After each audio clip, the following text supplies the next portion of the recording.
आज हम भारत के कानूनी सिस्टम में हुए एक बहुत बड़े, कह सकते हैं एक बुनियादी बदलाव की गहराई में उतरने वाले हैं। हाँ, एक बहुत ही बड़ा बदलाव। हम बात कर रहे हैं पुराने इंडियन पीनल कोड यानी आईपीसी की, और उसकी जगह जो नया कानून आया है भारतीय न्याय संहिता बीएनएस। बिल्कुल। देखिए, किसी भी देश का कानून ना उसकी एक रूल बुक जैसा होता है। एक ऑपरेटिंग सिस्टम की तरह, है ना? हाँ बिल्कुल, एक ऑपरेटिंग सिस्टम। और आईपीसी जो था वो हमारा 160 साल पुराना ऑपरेटिंग सिस्टम था। भरोसेमंद था, लेकिन अब आज के लिए पुराना पड़ चुका था। तो चलिए शुरुआत यहीं से करते हैं।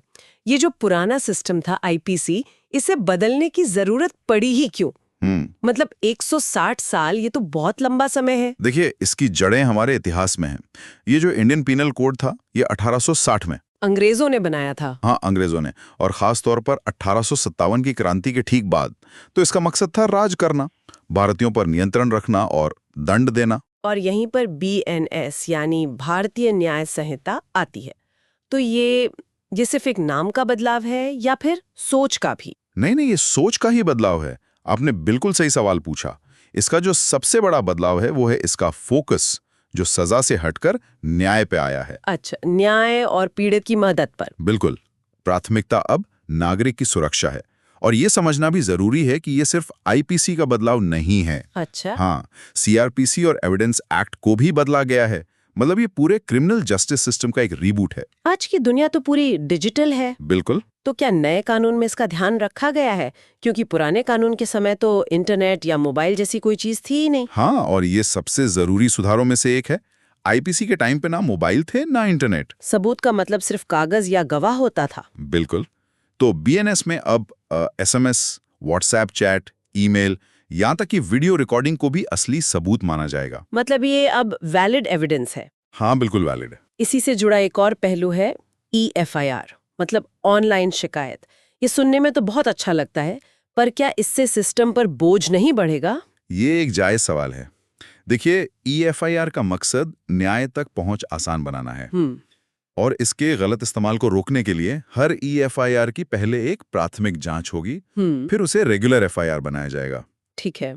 और इसके साथ एक और चीज है, पुलिस को अब तलाशी की वीडियो रिकॉर्डिंग करना जरूरी होगा। अच्छा, ये तो बहुत बड़ा कदम है। इससे पारदर्शिता बढ़ेगी और पुलिस पर जो झूठे आरोप लगते हैं वो भी कम होंगे। एक और बहुत दिलचस्प चीज सामने आई है, कम्युनिटी सर्विस, मतलब जेल नहीं, सेवा। हाँ, ये भारतीय सिस्टम के लिए काफी नया और एक प्रगतिशील कदम है। तो इसमें होता क्या है? देखिए, आईपीसी में छोटी मोटी गलतियों पर भी जेल का डर था। अब बीएनएस में छोटे अपराधों के लिए, पिटी क्राइम्स के लिए, हाँ, उनके लिए सामुदायिक सेवा का ऑप्शन है, जैसे पार्क की सफाई, ट्रैफिक ड्यूटी में मदद या पेड़ लगाना। अच्छा, तो इसका फायदा क्या होगा? सबसे बड़ा फायदा ये है कि पहली बार छोटी गलती करने वाला व्यक्ति अपराधी का टैग लगने से बच जाता है। उसे सुधरने का मौका मिलता है। बिल्कुल। इसी को रेस्टोरेटिव जस्टिस कहते हैं। मकसद इंसान को सुधारना है, उसे जेल भेजना नहीं। ये तो बहुत अच्छी सोच है। लेकिन कुछ अपराध ऐसे हैं जहां सुधार से ज्यादा जरूरी पीड़ित को सुरक्षा देना होता है। तो महिलाओं और बच्चों की सुरक्षा के लिए नए कानून में क्या खास है? बिल्कुल। बीएनएस में महिलाओं और बच्चों की सुरक्षा को सर्वोच्च प्राथमिकता दी गई है। और ये बात इसी से साफ हो जाती है कि कानून की किताब में अपराधों से जुड़ा जो पहला चैप्टर है, चैप्टर 5। अच्छा, पहला चैप्टर ही? हाँ, पहला चैप्टर ही महिलाओं और बच्चों के खिलाफ होने वाले अपराधों पर है। ये एक बहुत मजबूत संदेश है। और प्रावधानों में क्या बदलाव हैं सजा को लेकर? सजा भी सख्त हुई है। जैसे 18 साल से कम उम्र की पीड़िता के साथ गैंगरेप के मामले में अब आजीवन कारावास या मौत की सजा तक हो सकती है। और एक नया अपराध भी जोड़ा गया है, सेक्शन 69। वो क्या है? जिसमें शादी या नौकरी का झूठा वादा करके शोषण करने को एक स्पष्ट अपराध माना गया है। ये तो उन मामलों को संबोधित करता है जो पहले साबित करने मुश्किल थे। बिल्कुल। अब कुछ ऐसे अपराधों की बात करते हैं जिनके बारे में हम बहुत सुनते हैं, जैसे मॉब लिंचिंग। आईपीसी में मॉब लिंचिंग के लिए कोई अलग से कानून नहीं था। तो उस पर कौन सी धारा लगती थी? हत्या या दंगे की, जिससे अपराध की गंभीरता अक्सर कम हो जाती थी। लेकिन बीएनएस में इसे साफ साफ डिफाइन किया गया है। कैसे, क्या परिभाषा है अब इसकी? कि जब 5 या उससे ज्यादा लोग मिलकर धर्म, जाति या नस्ल के आधार पर किसी की हत्या करते हैं तो उसे मॉब लिंचिंग माना जाएगा। हाँ, और इसके लिए अब मौत की सजा तक का प्रावधान है। और इसमें क्या भीड़ में शामिल हर व्यक्ति की जिम्मेदारी तय होगी? बिल्कुल। उस भीड़ का हिस्सा होने वाले हर व्यक्ति को बराबर का दोषी माना जाएगा। और चेन या मोबाइल छीनने जैसी घटनाओं के बारे में क्या? ये भी आजकल बहुत आम है। आपने बिल्कुल सही कहा।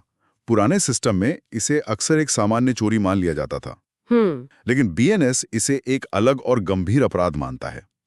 इसे अब स्नैचिंग यानी झपटमारी कहा गया है और इसके लिए अलग से धारा 304 है, जिसमें सख्त सजा है। एक और बहुत बड़ा बदलाव है राजद्रोह यानी सेडिशन कानून को लेकर। ये तो हमेशा से विवादों में रहा है। हाँ, ये एक ऐतिहासिक बदलाव है। आईपीसी की धारा 124A, जिसे राजद्रोह कहते थे, वो सरकार के खिलाफ बोलने पर लगती थी। बिल्कुल, बीएनएस में राजद्रोह शब्द ही हटा दिया गया है। पूरा हटा दिया है? हाँ, अब नया नियम देशद्रोह का है। अपराध तब होगा जब कोई देश की एकता और अखंडता को खतरे में डाले। अच्छा, तो सरकार की नीतियों की तीखी आलोचना करना अब अपराध नहीं है? नहीं, सीधी सी बात है, सरकार बदल सकती है, देश नहीं।